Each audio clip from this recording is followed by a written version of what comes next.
दक्षिण भारत में विजयनगर और बहमनी साम्राज्य। हालांकि मध्यकालीन भारत अभी होना है, लेकिन फिर भी यूपीएससी में ये दोनों टॉपिक बहुत ही महत्वपूर्ण हैं और बार बार यहाँ से प्रश्न पूछे जाते हैं। इसलिए यूपीएससी को ध्यान में रखते हुए इसे अभी फिलहाल करा रहा हूँ। विजयनगर और बहमनी साम्राज्य।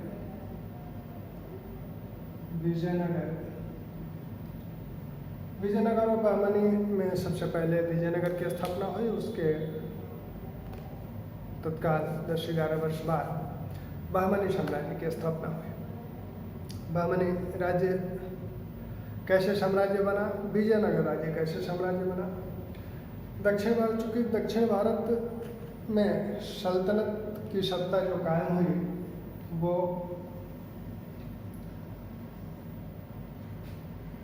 जलालुद्दीन खिलजी के समय पहली बार तुर्कों ने दक्षिण भारत पर आक्रमण किया और आक्रमणकारी जो था वो अलाउद्दीन खिलजी था। 1296 ईस्वी में देवगिरी पर उसने आक्रमण किया। उस समय दक्षिण भारत में 4 राज्य थे: देवगिरी, तेलंगाना, होयसल और पांड्य।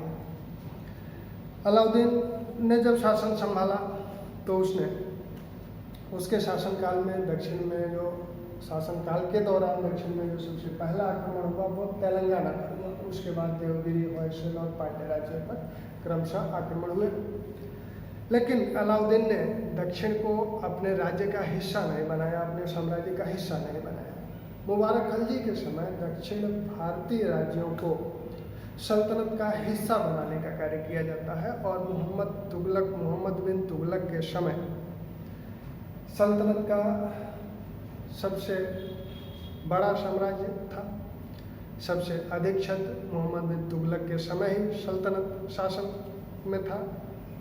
तो मोहम्मद बिन तुगलक के समय दक्षिण के अधिकांश राज्यों पर अधिकार करने का प्रयास किया गया।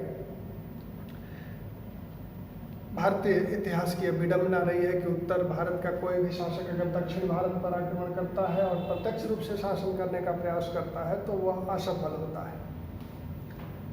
2 प्रमुख उदाहरण हैं: मोहम्मद बिन तुगलक और औरंगजेब। समुद्रगुप्त ने दक्षिण भारत में ग्रहण मोक्षानुग्रह की नीति अपनाया और वह नीति उसकी सफल नहीं। प्राचीन काल और मध्यकाल की विभिन्न समस्याओं, संचार साधनों आदि को देखते हुए उत्तर भारत से दक्षिण भारत तक शासन को संचालित करने का प्रयास असफल रहा है। खैर वो बातें बाद में। फिलहाल विजयनगर साम्राज्य की स्थापना किन परिस्थितियों में हुई, कैसे हुई। मोहम्मद बिन तुगलक ने जब दक्षिण पर अधिकार करने का प्रयास किया, प्रत्यक्ष रूप से शासन करने का प्रयास किया, तभी विद्रोह भी शुरू हो गए। 1326 ईस्वी में एक विद्रोह हुआ बहाउद्दीन बुसर्द का।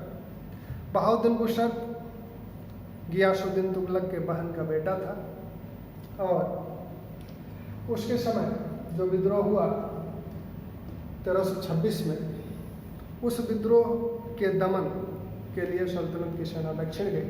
वह गुलबर्गा के निकट सागर का जागीरदार था और इस विद्रोह के लिए जब सल्तनत की सेना दक्षिण आई तो वह यहाँ से सागर से भागकर कांपिल्य राज्य में जाकर शरण लिया। होयसल के अंतर्गत था। कांपिल्य राज्य में जाकर जब शरण लिया तब यहाँ के शासक कांपिल्य देव ने उसे संरक्षण दिया, लेकिन सल्तनत की सेना से पराजित हुआ, मारा गया और कांपिल्य राज्य को सल्तनत साम्राज्य में शामिल किया गया। और वहीं उसी युद्ध के दौरान 2 भाई हरिहर और बुक्का को युद्धबंदी बनाया गया और उन्हें दिल्ली लाया गया। दिल्ली जब उन्हें लाया गया तो उन लोगों ने मुस्लिम धर्म को स्वीकार कर लिया और मोहम्मद बिन तुगलक का विश्वास प्राप्त कर लिया। 1335 में मालाबार में जब जलालुद्दीन आजम शाह का विद्रोह हुआ तो इस विद्रोह से अन्य दक्षिण के राज्य भी प्रोत्साहित हुए और इसी समय कांपिल्य में भी एक विद्रोह हुआ। इस विद्रोह के दमन के लिए मोहम्मद बिन तुगलक ने हरिहर और बुक्का को काबिल ने भेजा। हरिहर और बुक्का यहाँ आए। ये लोग विद्यारण्य, एक संत विद्यारण्य के प्रभाव में आकर पुनः हिंदू धर्म स्वीकार करने को तैयार हो गए। अब इस हिंदू धर्म स्वीकार करने की अनुमति कौन दे, क्योंकि ये लोग मुस्लिम हो चुके थे। मुस्लिम से पुनः हिंदू होना थोड़ी सी जटिल प्रक्रिया थी। विद्यारण्य ने श्रृंगेरी पीठ के मठाधीश विद्यातीर्थ को इसके लिए राजी किया, उनकी अनुमति प्राप्त की और हरिहर और बुक्का पुनः हिंदू धर्म को स्वीकार कर लिए, पुनः हिंदू हो गए। अब वे दक्षिण भारत में एक हिंदू राज्य की स्थापना करना चाहते थे और वही हिंदू राज्य की स्थापना विजयनगर के रूप में हुई। अनेगोंडी इसकी पहली राजधानी है। पहले शासक हरिहर है, लेकिन विजयनगर के संस्थापक जो है हरिहर और बुक्का है। इनके पिता का नाम संगम था, इसलिए इस वंश को संगम वंश कहा जाता है। पूरे विजयनगर के शासनकाल के दौरान, विजयनगर साम्राज्य के दौरान 4 वंश शासन करते हुए दिखते हैं। पहला संगम वंश, दूसरा जो वंश है वो शालू वंश, तीसरा तुलो वंश, चौथा आर्वेड वंश। इन 4 वंशों के शासन के दौरान अनेक राजाओं ने विजयनगर पर शासन किया और विजयनगर के इस छोटे से राज्य को एक विस्तृत साम्राज्य में बदल दिया। यह विस्तृत साम्राज्य की जो उत्तरी सीमा थी वो कृष्णा नदी थी और दक्षिणी सीमा इसके समुद्र तट थे। यानी कृष्णा से दक्षिण की तरफ का पूरा क्षेत्र विजयनगर साम्राज्य में है।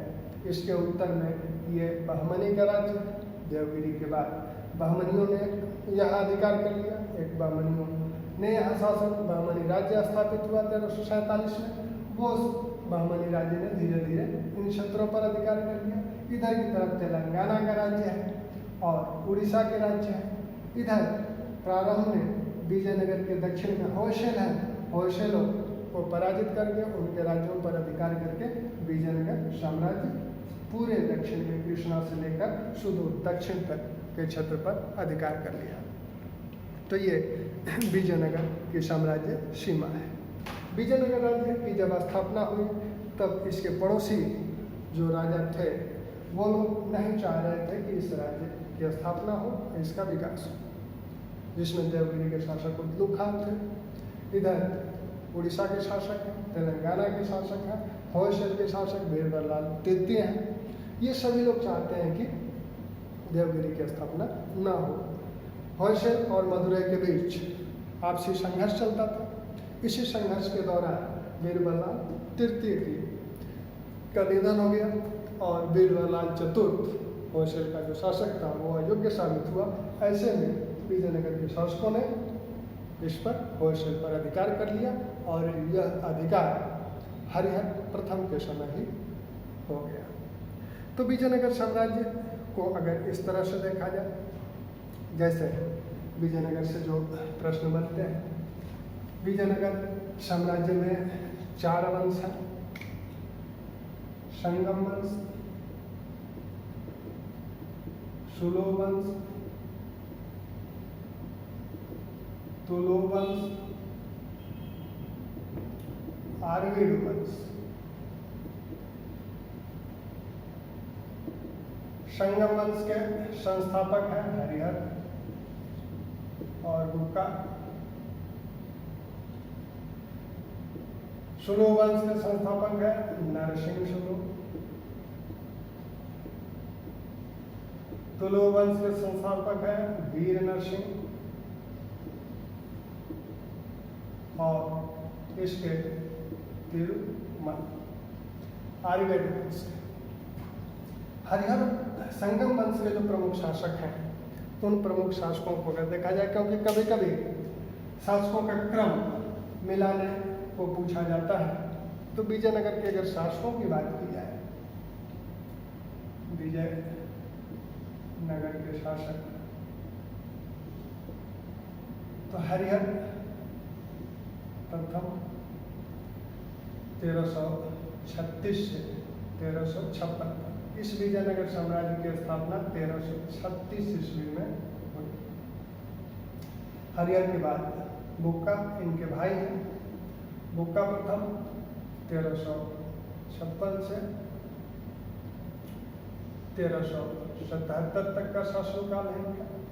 इसके बाद हरिहर द्वितीय का जो शासनकाल है 1377 से 1404 तक। हरिहर द्वितीय के बाद विरूपाक्ष प्रथम, बुक्का द्वितीय, इसके बाद देवराय प्रथम। इस वंश के महत्वपूर्ण शासकों में से एक। पुनः देवराय के बाद जो शासक हैं उसमें रामचंद्र, विजय और फिर देवराय द्वितीय। इस वंश का सबसे महत्वपूर्ण, सबसे शक्तिशाली शासक देवराय द्वितीय। देवराय द्वितीय के पश्चात इस वंश के जो शासक हैं वो मल्लिकार्जुन। इनके शासन को अगर देखा जाए तो 1406 से 22 तक का इनका शासनकाल है। 1430 से 46 तक का इनका शासनकाल है। इसके बाद मल्लिकार्जुन और इसके बाद विरूपाक्ष द्वितीय। विरूपाक्ष द्वितीय इस वंश के अंतिम शासक हैं। तो संगम वंश के जो शासक हैं हरिहर प्रथम की सबसे महत्वपूर्ण उपलब्धि होयसल राज्य का विजय करके उसे विजयनगर साम्राज्य का हिस्सा बना लेना इनकी सबसे महत्वपूर्ण उपलब्धि है। बुक्का प्रथम की महत्वपूर्ण उपलब्धि मदुरा पर आक्रमण करके पूरे दक्षिण भारत तक, सुदूर दक्षिण तक विजयनगर के साम्राज्य को विस्तारित कर देना इनकी उपलब्धि है। इन दोनों लोगों ने महाराज धीराज या राजा की उपाधि नहीं धारण की थी। बुक्का प्रथम ने वेद मार्ग प्रतिष्ठापक की उपाधि धारण की थी और इनके समय में वेद तथा अन्य ग्रंथों की नवीन टीकाएं लिखाई गई। तेलुगु भाषा को प्रोत्साहन दिया गया। इन लोगों ने महाराज या राजा की उपाधि क्यों नहीं धारण की? क्योंकि ये नवस्थापित राज्य था और ये लोग नहीं चाहते थे कि ढेर सारे हमारे शत्रु हो जाए, जो ये समझे कि ये हमारी बराबरी करना चाहते हैं। इसी सिलसिले में इन लोगों ने कोई उपाधि नहीं धारण की। उपाधि धारण हरिहर प्रथम ने की, राज परमेश्वर की उपाधि और महाराजा धीराज की उपाधि। हरिहर प्रथम पहला शासक है जिसने महाराज की उपाधि या राज परमेश्वर की उपाधि धारण करता है। विजयनगर का ये पहला शासक है। इनकी उपलब्धि, हरिहर की उपलब्धि यह है कि इन्होंने कोंकण, उत्तरी कर्नाटक और गोवा की विजय की। तो इन्होंने होयसल राज्य की विजय की। बीरबललाल चतुर्थ उस समय शासक था। बुक्का प्रथम के समय ही विजयनगर साम्राज्य की उत्तरी सीमा कृष्णा नदी बनी और कृष्णा और तुंगभद्रा के बीच का जो रायपुर दोआब है, उस रायचूर जो दोआब है, उस रायचूर दोआब पर सबसे पहले अधिकार बुक्का प्रथम के समय किया गया। उस समय मोहम्मद शाह प्रथम बहमनी शासक था और मोहम्मद शाह प्रथम को पराजित करके बुक्का प्रथम ने उस पर अधिकार किया था। तो ये बहुत महत्वपूर्ण उपलब्धि बुक्का प्रथम की।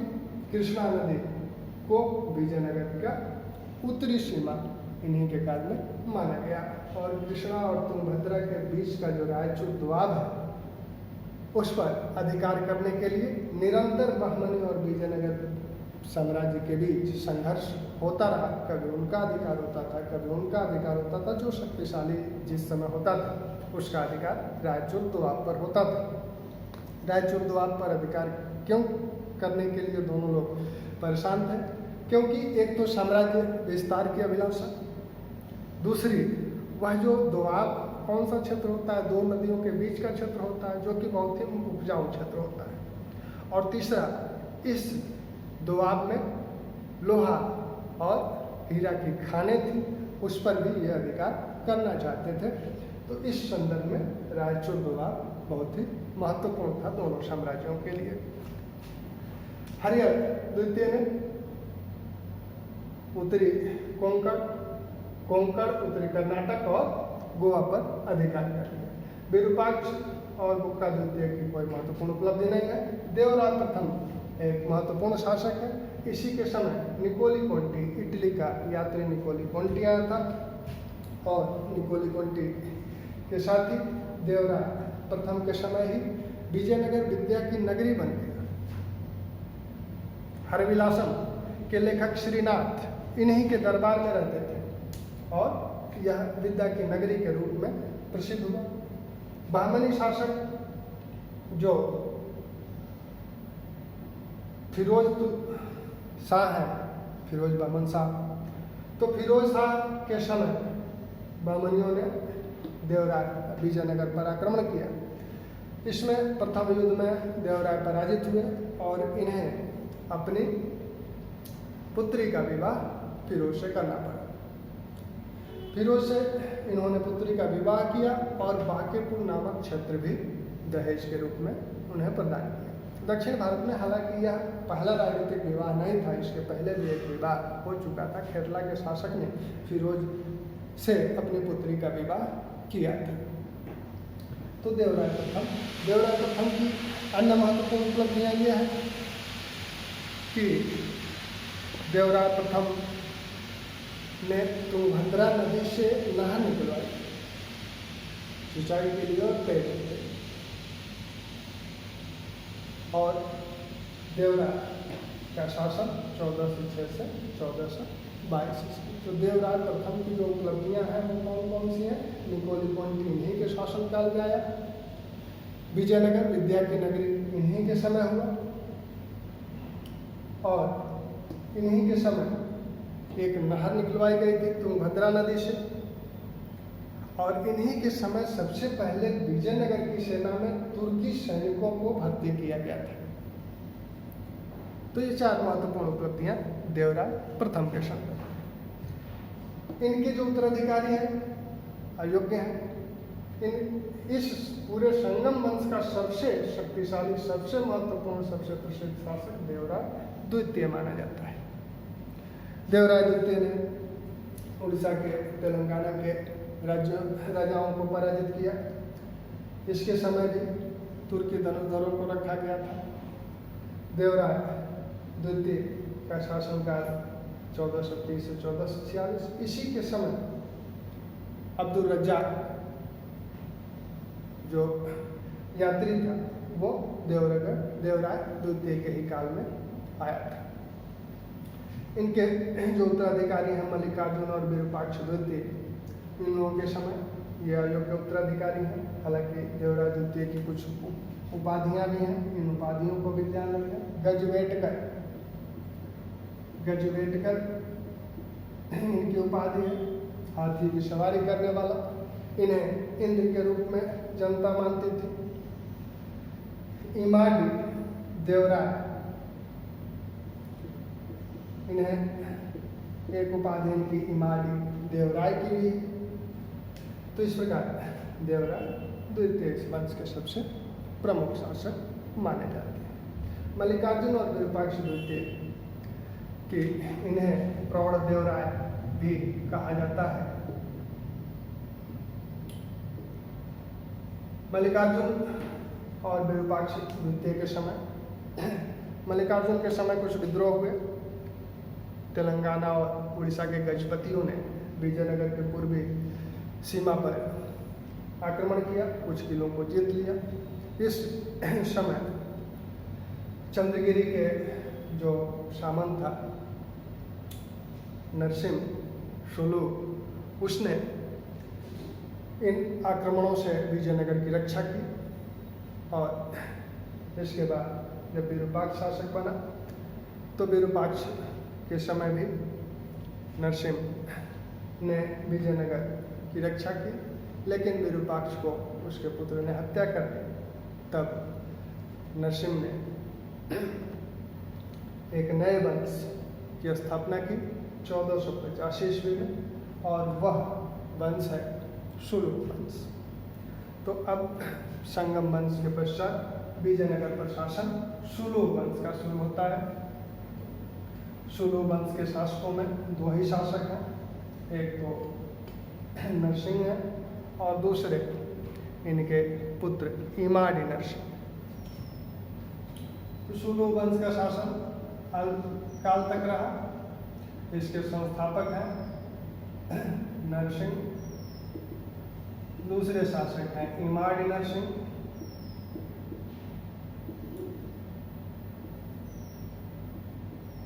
चौदह सौ 85 में इस वंश की स्थापना हुई।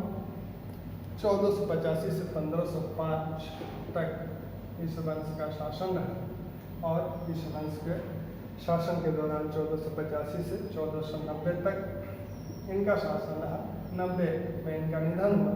इनके पुत्र इमाड़ी नरसिंह अल्पवयस्क थे। ऐसे में इन्होंने नरसा नायक नामक अपने सेनापति को इसका संरक्षक बनाया और अंततः नरसा नायक के पुत्र वीर नरसिंह ने 1503 में जब नरसा नायक का निधन हो गया तो 1505 में वीर नरसिंह ने इमाड़ी नरसिंह को हटाकर स्वयं शासक बन गया और तुलुव वंश की स्थापना की। तो तुलुव वंश की स्थापना 1505 ईस्वी में हो गई। 1505 से लेकर 1570 ईस्वी तक तुलुव वंश का शासन रहा और वीर नरसिंह के पश्चात इस वंश का जो शासक है इसका भाई कृष्णदेव राय, जो कि विजयनगर साम्राज्य का सबसे महत्वपूर्ण शासक था। तो इन वंशों का क्रम ध्यान रखिएगा, शासकों का क्रम ध्यान रखिएगा। तुलुव वंश के जो शासक हैं उसमें वीर नरसिंह, इसके बाद कृष्णदेव राय, इनके भाई कृष्णदेव राय के बाद अच्युत देव राय और इसके बाद सदाशिव राय। ये तुलुव वंश के शासक 1505 से 1570 ईस्वी के बीच यह वंश शासन किया। इस वंश क्या पूरे विजयनगर साम्राज्य का सबसे महत्वपूर्ण शासक, सबसे शक्तिशाली शासक कृष्णदेव राय माना जाता है। इस बात को बाबर ने भी अपनी आत्मकथा में स्वीकार किया है। उसने उस समय के दो हिंदू राज्यों का उल्लेख किया है, एक मेवाड़ का, दूसरा विजयनगर का। उसने कहा तत्कालीन भारत का सबसे शक्तिशाली हिंदू शासक कृष्णदेव राय था। कृष्णदेव राय की उपलब्धियां यह हैं कि इनके समय व्यवस्था फैल चुकी थी वीर नरसिंह के समय से। इन्होंने दक्षिण के उड़ीसा के जो गजपति शासक थे पुरुषोत्तम गजपति, इनको पराजित किया। बहमनी साम्राज्य, क्योंकि बहमनियों के अब 5 भाग हो गए थे, बहमनी साम्राज्य के अब 5 भाग हो गए थे, बरार, बीदर, बीजापुर, गोलकुंडा, अहमदनगर। तो ये 5 भागों में बंट गए थे। इसमें से हालांकि अभी भी बहमनी साम्राज्य का एक शासक महमूद शाह को शासक, बहमनी का शासक माना जाता था, लेकिन वो नाममात्र का शासक था। कृष्णदेव राय के समय बहमनियों ने कृष्णदेव राय का जो शासनकाल है 1509 से 1529, 1509 से 1529 ईस्वी इनका शासनकाल है। 1509 में ही बहमनियों ने इन पर आक्रमण किया और उस समय महमूद शाह को कृष्णदेव राय ने पराजित किया। कृष्णदेव राय ने 3 बहमनी साम्राज्य के जो 3 राज्य थे, बीदर, गोलकुंडा और बीजापुर, तीनों को क्रमशः पराजित किया और इसी युद्ध में कृष्णदेव राय ने यूसुफ आदिल शाह जो बीजापुर का शासक था उसे पराजित किया और इसी युद्ध में मारा भी गया। तो 1512 ईस्वी तक उन्होंने बीजापुर को भी पराजित किया और बीजापुर की राजधानी गोलकुंडा पर भी अधिकार किया और गोलकुंडा में वहाँ के जो 3 युवराज उस किले में बंदी बनाए गए थे उन्हें मुक्त भी किया। महमूद शाह को बीदर का शासक बनाया और यवन स्थापनाचार्य, यवन राज स्थापनाचार्य की उपाधि भी कृष्णदेव राय ने धारण की। बीदर के शासक को पुनः स्थापित करने के संदर्भ में ये उपाधि इन्होंने धारण की थी। तो इस प्रकार विजयनगर का पुनः रायचूर द्वार पर अधिकार हो गया, इधर पश्चिमी तट पर अधिकार हो गया। पुर्तगालियों से भी इनके अच्छे संबंध रहे, फादर लुई इन्हीं के समय आया और उसे एक कोठी बनाने की भी, भटकल में कोठी बनाने की भी अनुमति दी गई। तो इस तरह से कृष्णदेव राय एक महत्वपूर्ण शासक, राजनीतिक सैन्य दृष्टिकोण से तो था ही। कुल 14 युद्ध कृष्णदेव राय ने लड़े थे और 14 युद्ध में उसे विजय प्राप्त हुई थी। तो सैन्य एक कुशल सेनापति तो था ही, साथ में संस्कृत धर्म के भी प्रकांड पंडित थे। इन्होंने तेलुगु में आमुक माल्यपद नामक एक ग्रंथ लिखा था। संस्कृत में भी जाबवंती कल्याण उषा परिणय नामक इन्होंने ग्रंथ लिखे थे। इनके दरबार में तेलुगु के 8 प्रधान कवि रहते थे जिन्हें अष्टदिग्गज बोला जाता था। तो विजयनगर का जब सांस्कृतिक पक्ष होगा तो वहाँ पे हम लोग उसको देखेंगे, उन 8 कवियों की बात। कृष्णदेव राय के समय में जो अन्य उपलब्धियां इनकी हैं निर्माण के संदर्भ में, नागलपुर, नागल देवी अपनी माता के नाम पर इन्होंने नागलपुर नामक नगर भी बसाया। इन्होंने हजारा मंदिर का भी निर्माण किया, विठल नाथ मंदिर का भी निर्माण किया। हजारा मंदिरों का एक समूह है जो विजयनगर की सांस्कृतिक, जब संस्कृत हम लोग करेंगे तो वहाँ देखा जाएगा। अच्युतदेव राय और सदाशिव, अच्युतदेव राय इनका भाई है सौतेला, और इनका जमाता जो है राम राय वो बहुत ही महत्वाकांक्षी था। तो ऐसे में वो कुछ गड़बड़ कर सकता था साम्राज्य के लिए। तो अच्युतदेव राय ने राम राय को शासन में भागीदार बना दिया। तो संयुक्त शासक की परंपरा दक्षिण में पहले से भी रही है और संयुक्त उसी परंपरा का निर्वहन यहाँ भी हो रहा है। अच्युतदेव राय और राम राय, हरिहर और बुक्का, ये दोनों एक साथ शासन करते हुए माने जा सकते हैं। तो संयुक्त शासन की परंपरा यहाँ दिख रही। राम राय हालांकि योग्य था, वह विभिन्न जो बहमनी साम्राज्य के अंग थे 5, उनमें आपस में संघर्ष करता रहता था अपने लाभ के लिए। लेकिन यह संघर्ष कब तक होगा उसकी भी एक सीमा है। 1529 से 1542 तक अच्युतदेव राय शासन करता है और 1542 से लेकर 70 तक सदाशिव राय शासन करते हैं। यहाँ अच्युतदेव राय का माना जाता है कि राज्याभिषेक जो हुआ था वो इनके भतीजे सौतेले भाई तिरुपति मंदिर में अच्युतदेव राय का राज्याभिषेक हुआ था। सदाशिव राय के समय भी राम राय मंत्री हैं और राम राय ने इन बहमनी राज्यों के बीच आपस में संघर्ष करा। एक बार क्या हुआ कि बहमनी के सारे शासक एक साथ मिले। 1565 ईस्वी में बहमनी के सारे शासकों ने एक साथ मिलकर और विजयनगर पर आक्रमण कर दिया। और ये आक्रमण कहाँ हुआ? राक्षसी तगड़ी नामक स्थान पर या बनीहट्टी नामक स्थान पर। इसीलिए इसे राक्षसी तगड़ी का युद्ध या बनीहट्टी का युद्ध या तालीकोटा का युद्ध कहा जाता है। तो 1565 में तालीकोटा का युद्ध, राक्षसी तगड़ी का युद्ध या बनीहट्टी का युद्ध लड़ा गया, जिसमें बहमनी साम्राज्य के जो 5 में से 4 राज्य भाग लिए थे। जो 5 हिस्से हुए थे उसमें से 4 भाग लिए थे। सिर्फ बरार इसमें शामिल नहीं था, क्योंकि बरार और गोलकोंडा के बीच संघर्ष चल रहा था, तो इसलिए बरार इसमें शामिल नहीं हुआ। लेकिन अहमदनगर, बीजापुर, गोलकोंडा, बीदर, ये 4 इसमें शामिल हुए। सबसे पहला आक्रमण बीजापुर के शासक अली आदिल शाह ने किया था और इसमें राम राय इस युद्ध में मारा गया। गोलकुंडा का शासक राम राय की हत्या कर दी। तो इस प्रकार विजयनगर इस युद्ध के कारण विजयनगर साम्राज्य तहस नहस हो गया। फिर भी राम राय का जो पुत्र तिरुमल है वह बेनीगोंडा को अपनी राजधानी बनाकर राज्य की रक्षा किया और वहीं पर सदाशिव राय को उसने हटाकर आरवीडु वंश की स्थापना की।